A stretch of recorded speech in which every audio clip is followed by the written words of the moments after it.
दर्शन का नियम विनम्रता, पहला नियम। वहां दूसरा नियम, हम झगड़ने ना जाएं। मंदिर के दर्शन हमें झगड़ना नहीं, विनम्रता। कोई गाली भी दे दे, सहज बस स्वीकार कर दे। मंदिर के दर्शन का तीसरा नियम, हमको प्रदर्शन नहीं करना, बहुत ध्यान रखना। और तीसरे नियम में यह भी याद रखना कि हमारे दर्शन करते समय किसी को कष्ट तो नहीं हो रहा है। मंदिर के दर्शन का चौथा नियम याद रखना। अगर तुम्हें दर्शन का पूरा लाभ चाहिए, मंदिर के दर्शन का चौथा नियम, हमको मन में ये नहीं रखना है कि हम वीआईपी हैं, कोई हमारा सम्मान करे या पीछे के रास्ते से ले जाए। जहां से वो मंदिर का भगवान बुलाए वहां से दौड़ते चले जाए। मंदिर के दर्शन, हाँ अगर व्यवस्था मिलती है तो दुत्कारना मत। हम केदारनाथ गए, बहुत पहले गए तो गए, केदारनाथ आए थे बहुत पहले, ठंड बहुत थी। हमने पूछा कि शंकर जी नहाओगे? बोले ठंडी ज्यादा है, अपन को बहुत लगती। हमारे शंकर जी बोले भाई पानी बहुत -डिग्री में था और गर्म बाल्टी भी रखो तो 2 मिनट में बर्फ बन जाए। 14 में गए थे, आपदा के ठीक बाद, 13 में आपदा आई थी, ठीक बाद गए थे। खूब ठंडी, क्या किया जाए, जैसे तैसे करके हमने कौवा स्नान किए। 3 स्नान होते हैं, 3 स्नान होते हैं। सुनो आज नई बात है, 3 प्रकार के स्नान होते हैं। एक होते कौवा स्नान। ये कौवा स्नान क्या है? हाथ पैर धो लो, बाकी गीला कपड़ा शरीर में लगा लो, ये कौवा स्नान। एक होता हाफ स्नान, 5 अंग, 2 हाथ 2 पैर मुंह, ये 5 अंग धोने को कहते हाफ स्नान। 4 स्नान बताएं दे रहे, 3 नहीं 4 सुनो। एक कौवा स्नान, एक हाफ स्नान, एक फुल स्नान जो हमने आज किया है, सिर से लेकर के जल डालना पूरी। एक होता स्पर्श स्नान, ये बड़ा खतरनाक है। हाँ, ये ठंड का मौसम, सरजू जी के किनारे हम रहते थे, एक महात्मा और थे, ठंड का मौसम भयंकर ठंडी, महात्मा गए राम राम सीताराम सीताराम सीताराम, हाथ में लिए माला सीताराम सीताराम। सरजू जी में देखा भयंकर ठंडी, पुराने जमाने की ठंडी होती थी, बड़ी तोड़ खतरनाक होती थी। उन्होंने सोचा ठंडी ज्यादा है, पहले हाथ का अंगूठा डाल के देख लें कि सह लेंगे कि नहीं। और जैसे ही अंगूठा डाला शरीर फड़फड़ा गया। महात्मा वापस आ गए, बाद में आएंगे फिर स्नान करेंगे। हमें मिले, हम कहा महाराज दंडोत, बाबा जी, अरे पंडित जी दंडोत दंडोत। हम कहा स्नान हो गए? बोले हो गए। हम कहा जटाएं तो गीली नहीं दिख रही। तो धीरे से बोले अंगुष्ठा स्नानम सर्वम स्नानम, अंगुष्ठा स्नानम सो सर्वम स्नानम। हम भी बड़े बारे थे, हमने पकड़े उनके चरणों, पूरे शरीर में लगाए अपने हाथ। बोले ये क्या? हम कही तुम स्नानम सो मम स्नानम, हम समझ गए कि जब तुम अंगूठा भर से काम चला के आ गए, लफड़ा ज्यादा है। मतलब सीधो सो अकुड़ जाने फ्रिज जैसो, कौन लफड़ा में फंसे। हम समझ गए जैसे रुई बिल्कुल अकड़ जात, वैसे ही अकड़। हम तुम स्नानम, 2 जने बोले चलो। हम कही चलो 8 बजे आएंगे। अब तो ये स्नान। तो केदारनाथ की चर्चा हम आपको बता रहे थे, वो बात आप लोग भूल ना जाओ, जहां हमारा लक्ष्य है वो आपको बताना। गए तो स्नान किया, ऐसा नहीं है कि नहीं किया, पर ठीक है। अपने तिलक चंदन लगाया। हमने केदारनाथ भगवान से दूर से पूछा, लंबी लाइन है, बर्फ गिर रही है, अपनी दम नहीं, क्या करें? लग गए लाइन में। 2 बच्चे साथ में थे, परिकर, उन्होंने झोला ले लिया। वो बोले गुरुजी आप वहां टपरी में खड़े हो जाओ, हम लाइन में लगे, दरवाजे पे पहुंचेंगे, आप आ जाना। हम कहा ये ठीक है। हम चाय पीने लगे, तब तक हमारे केदारेश्वर महादेव बोले कचौड़ी और खा लो। क्या करोगे खड़े खड़े? हमने कहा नहीं खाना नहीं है, अभी दर्शन करना है, बाद में खा लें। बोले नहीं गरम है। अब जब नहीं माने, अब उनकी ही आज्ञा, मन में भी वही बैठे। हमने सोचा हम दर्शन करने अंदर जाएं और कचौड़ी दिमाग में आए, पर दर्शन का महत्व। एक कचौड़ी भी हमने ली, हल्की चाय ली। इतने में एक आर्मी के भाई साहब आ गए, गनन टांगे, अरे आप बागेश्वर महाराज? हम कहा हम वही है। उन्होंने महाराज तुरंत उन्होंने प्रणाम, कहा कल्याण हो तुम्हारा। कहाँ गुरुजी? हम कहा यहीं। दर्शन भाई? हम कहाँ भाई दर्शन ही हो गए होते, यहाँ खड़े होते, कमरे में होते, रजाई ओढ़ के पड़े होते। तुरंत बोले चलिए। हमने कहा चलिए, हम समझ गए, अब क्यों कौन मना करे। पीछे से लिवा गए सीधा अंदर गर्भगृह में। महादेव बोले कहो खचौड़ी खब गई, हम की पाके आए। हम तो अभिषेक हुआ, जो दोनों लाइन में लगे थे वो अभिषेक होने के बाद आए और लाइन में धक्के खाते हुए बोले गुरुजी हम की चेले चलो अभी अभी परिचय मत लो, बाहर मिलते हैं अपन। ये बहुत आपको विनोद की चर्चा लगी। इसके पीछे जो हम आपको लॉजिक समझाना चाह रहे हैं कि कभी कभी ऐसी कोई कृपा हो जाए, अब वो तुम्हें अलग तरीके से बुला ले तो उसको भी स्वीकार कर लेना, मना नहीं करना। लेकिन इस अपेक्षा में मत जाना कि तुम्हें भी पीछे के गेट वाला कोई मिलेगा। ये चौथा नियम मंदिर का आपने अगर माना। पांचवा नियम, मंदिर में आप आओ तो बहुत विनम्रता पूर्वक आकर के मंदिर में रखी हुई सामग्री को, प्रायः बहुत से लोग ऐसा करते हैं, सामग्री का तिरस्कार कर देते। माला भी मिलती, प्रसाद भी मिलता, कुछ देर रखे रहेंगे, फिर गाड़ी में रख देंगे, पॉलीथिन में पैक करके या तो बहते जल में प्रवाहित कर लो या फिर तुम्हारी क्षमता हो उसे रख सको अपनी तिजोरी में जाकर रख लो, ताकि उसका अपराध ना लगे। जो निर्माल्य है भगवान का, ये उसका अपराध ना लगे। मंदिर के दर्शन का छठवां नियम, हम जब भी मंदिर में जाएं संसार की वस्तुएं ना मांगे। हम मांगते हैं भगवान को 2 रुपए का दूध चढ़ाते, 2.5 करोड़ का पर्चा पकड़ाते, नहीं। भगवान से मांगने की प्रिय वस्तु कुछ है, भगवान से भगवान को मांग लेना चाहिए। उनसे कह दिया करो आप हमारे हो। मंदिर के दर्शन का 7वां नियम, आप मंदिर दर्शन जब भी करने जाओ, 7वां नियम, जब भी जाओ हो सके, अगर कोई मजबूरी है तो बात अलग है, भारतीय वेशभूषा के परिधान में जाना चाहिए। जो हमारी परंपरा है उस वक्त ही सही 10 मिनट के लिए आप धोती लगा लो। माताओं को भी मर्यादित वस्त्र पहने। इसका मतलब ये नहीं है कि हम आप पर कोई प्रभाव बता रहे हैं या कोई नियम बता रहे हैं। आपकी जिंदगी है, भारत देश 1947 में आजाद हो चुका था, आप आजाद देश के आजाद नागरिक हैं, कुछ भी कर सकते हो, पर याद रखना ये आपका रहन सहन बता रहा है कि आप किस खानदान से आए हुए। बुरा मत मानना, भारत के लोग कथा को सुन रहे हैं, पूरे विश्व के लोग कथा को सुन रहे हैं। अगर कम कपड़े पहनना मॉडर्न जमाना है तो तुमसे बेहतरीन और तुमसे सबसे पहले मॉडर्न तो हमारी भैंसिया हो गई थी, कभी पहनती नहीं। अगर आपको लगता है कि आप मॉडर्न जमाना है और कम कपड़े पहनना मॉडर्न जमाना है और तुम्हें लगता है कि हम इसके विरोध में, बिल्कुल विरोध में नहीं है, पर मर्यादा है हमारी भारत भूमि की कि हम कभी भी देवालय में जावें, तीर्थ में जावें, मर्यादित कपड़े पहन करके जावें, ताकि वहां जाएं तो लोगों को भी लगे कि किसी संस्कारी परिवार से कोई आया है। मंदिर का 8वां नियम, अगर आपको दर्शन का लाभ लेना है, जब भी किसी तीर्थ में जाओ 3 बातों को याद रखो। पहले जाते ही स्नान करो, वहां कोई सरोवर है तो ठीक है, नहीं है तो वहां की रज को ऐसे लेकर के शरीर में लगाओ, ये भी एक स्नान है, स्नान करो। दूसरा, ध्यान करो, वहां की कुछ महिमा को सुनो पहले। तीसरा, जो हो सके अपने मन से, श्रद्धा से, जेब से दान करो। ये 3 बातों को आपको 8वें नियम के रूप में पालन करना। मंदिर दर्शन का 9वां नियम, जब तक तीर्थालय में रहना, जब तक उस देवालय में रहना, अपने गुरु मंत्र का जाप करते रहना। गुरु मंत्र का आप जाप करते रहोगे, दर्शन के दर्शन, लाभ के लाभ। बहुत से लोग हमको मिलते हैं, हम बहुत पूजा पाठ करते, फल नहीं मिलता। आपके मंदिर जाने का तरीका बहुत गलत है। एक सज्जन बैठ के जा रहे थे रस्ते में ऐसी बात बताई, क्या करते हैं आप? बोले बैंक कर्मचारी हैं, पुराना जमाना। यही उत्तराखंड की घटना है, आप बुरा मत मानना, विनोद की बात है। उत्तराखंड का चंगीलाल रिक्शा पर बैठा मंदिर जा रहा था।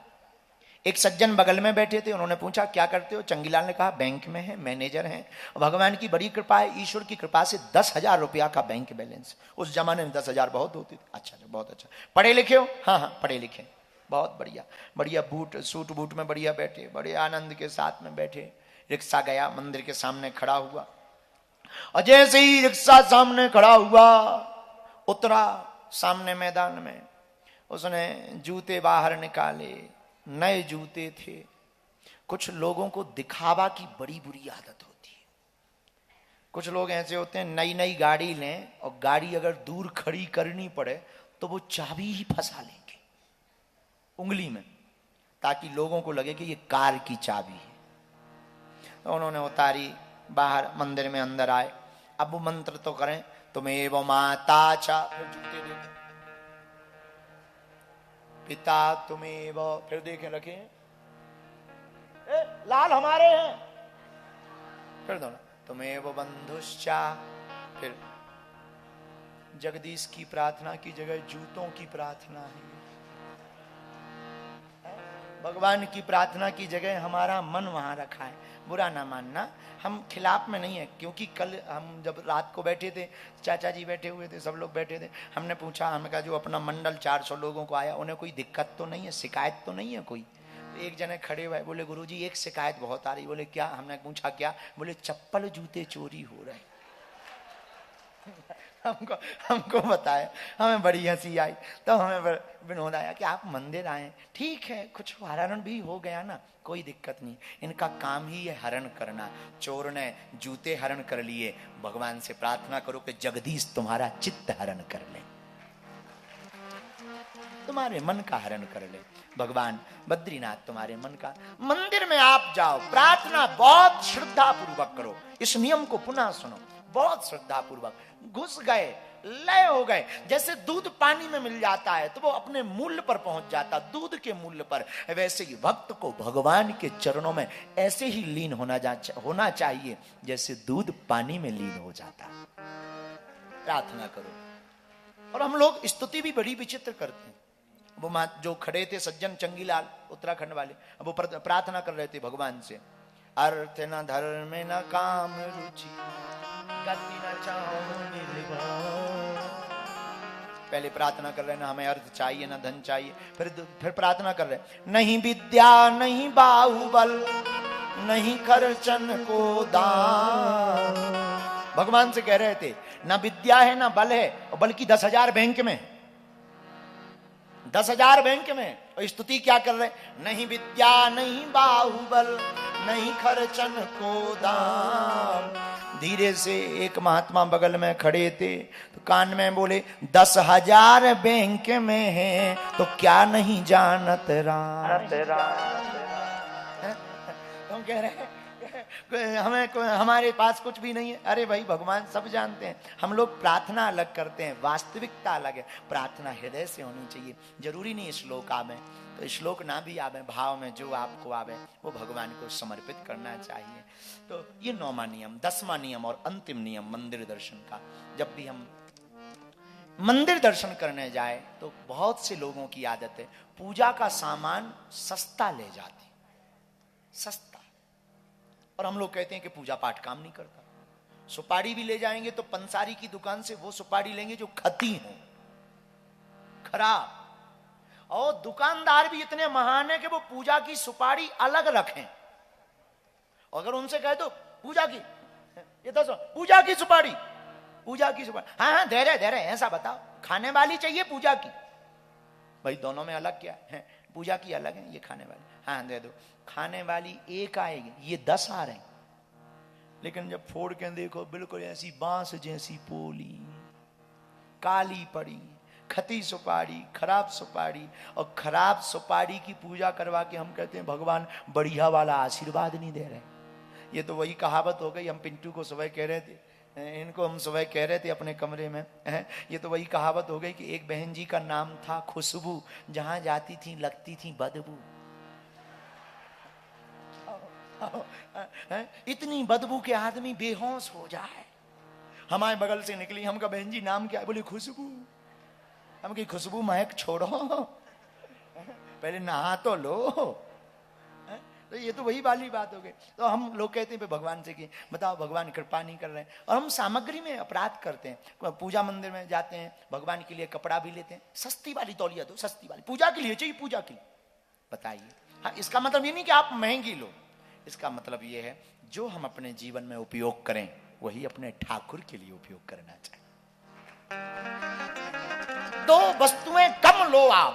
वैसे भगवान पदार्थ का भूखा नहीं, ये बहुत ध्यान रखो। हम तुम्हें फिर सावधान करें, भगवान तुम्हारे फलों के भूखे नहीं, भगवान तुम्हारे वस्त्रों के भूखे नहीं, हमारे ठाकुर जी भाव के भूखे हैं, तुम्हारे पदार्थ के भूखे नहीं है गोविंद, भाव के भूखे हैं। पर अगर तुम फिर भी अनुष्ठानात्मक विधि करना चाहते हो, चढ़ाना चाहते हो, दो वस्तुएं कम चढ़ाओ, एक चढ़ाओ, पर जो खुद प्रयोग करते हैं वही ठाकुर जी के लिए लो। भोजन में भी हम लोग प्रसाद भगवान को लगाते हैं, रोज घर पर पूजा करते हैं। हम लोग 1 किलो चिरौंजी दाना इकट्ठा ले लेते हैं, इकट्ठा 1 साल चलता है। 4 दाना रोज रखा, पाइए भगवान प्रसाद। और जब तक भगवान पाने आते हैं तब तक चेला जी खुद पा जाते, बड़े मीठे हैं। चलो चलो, आपसे ही पूछते हैं, 1 महीना आपको मिठाई खिलाई जाए, नमक ना दिया जाए, 10वें 11वें दिन कहोगे हत्या चाहे कर दो, सूखी रोटी एक दे दो, थोड़ा नमक दे दो, हल्का सा मिर्चा दे दो, हाँ जी या ना जी, बोलिए ना। तो भगवान का बुद्धू हैं का? हैं? आप होशियार हो, भगवान बुद्धू हैं का भैया? अरे घर में जो प्रसाद बने पहली थाली ठाकुर जी को लगाइए। कड़ी, चावल, दाल, सब्जी जो बने, हाँ, पर इससे 2 सुधार होंगे। एक तो आपके घर का बना हुआ प्रसाद खाना नहीं होगा, प्रसाद हो जाएगा। और दूसरा लाभ वही बनेगा जो खाने योग्य होगा। प्रसाद में तो वही लगाया जाएगा जो पाने योग्य ठाकुर जी के होगा। तो ये दूसरा लाभ होगा कि आपके घर में वही बनेगा जो पाने योग्य होगा। इसलिए ठाकुर जी की पूजा में सावधानी रखिए। हमारी प्रार्थना है अपने घर पर जो बने वो ठाकुर जी को। पूजा कैसी करें? जैसी अपने तन की करते। बहुत शास्त्र आपको वेद नहीं आते ना, कर्म कांड, नित्य कर्म, पूजा प्रकाश का अध्ययन नहीं है, कोई बात नहीं, जैसे तन की सेवा करते। हम लोग स्नान करते, ठाकुर जी को स्नान कराओ। हम लोग तेल ठोंकते शरीर में, भगवान को लगाओ। हम लोग रोज प्रेस बने हुए कपड़े पहनते हैं, ठाकुर जी के भी रोज कपड़े धुले हुए वस्त्रों को पहनाओ। हम लोग रोज चंदन लगाते, ठाकुर जी को भी लगाओ। हम लोग रोज इत्र लगाते हैं। कुछ लोगों को शौक होता है स्प्रे का, वो आजकल वो चला, बॉडी में अंदर डालते, क्या बोलते हैं, बॉडी लोशन,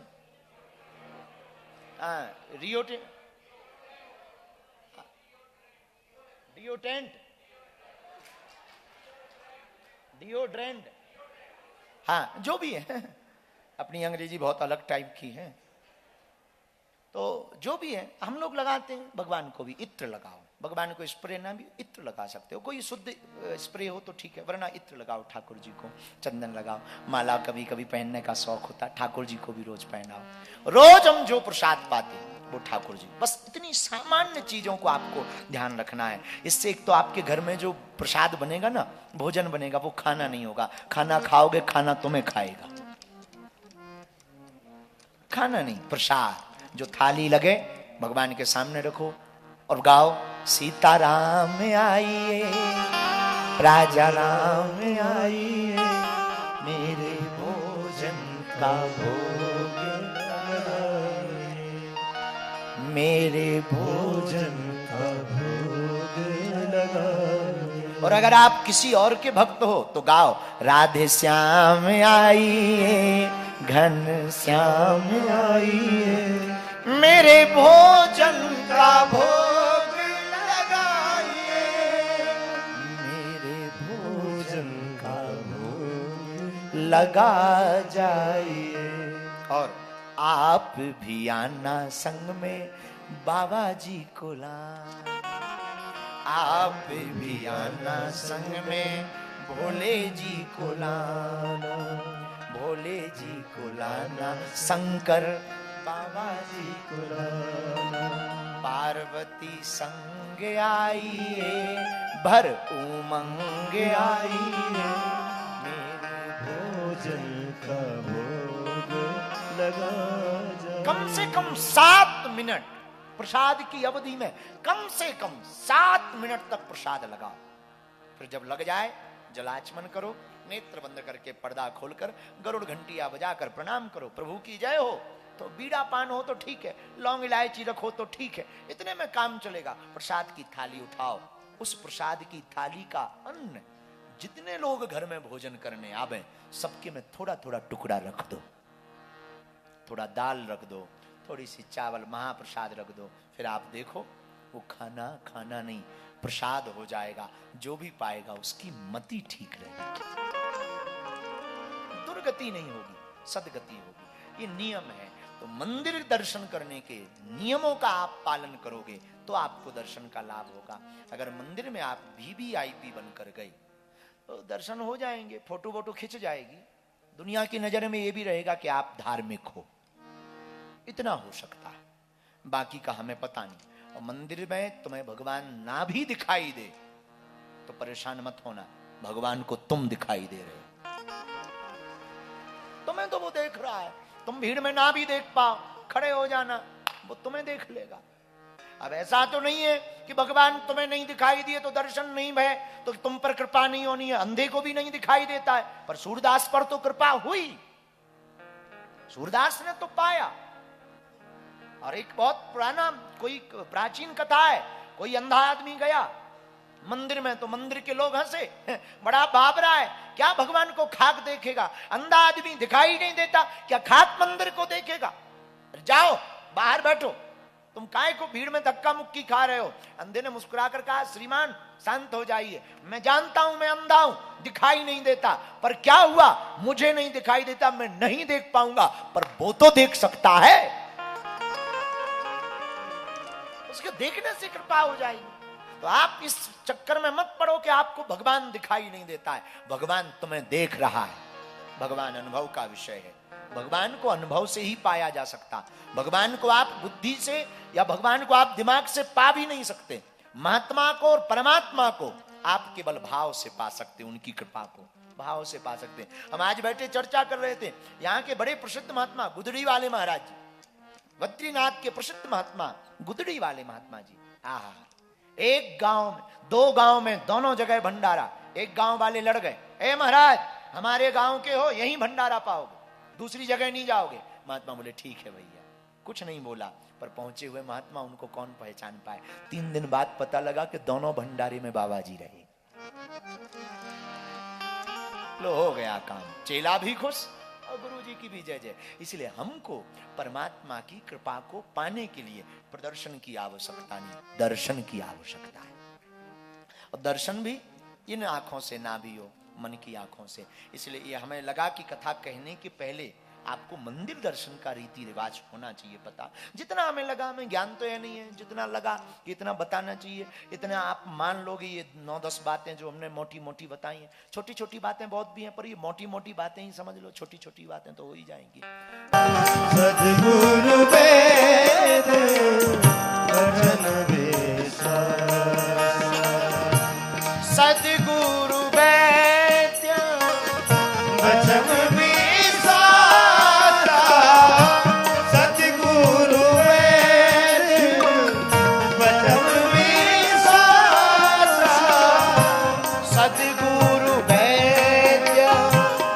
वचन विश्वासा, सद्गुरु वेद वचन विश्वासा।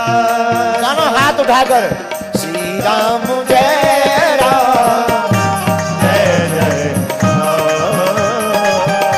श्री राम, जय राम, जय जय राम। बोलो श्री राम,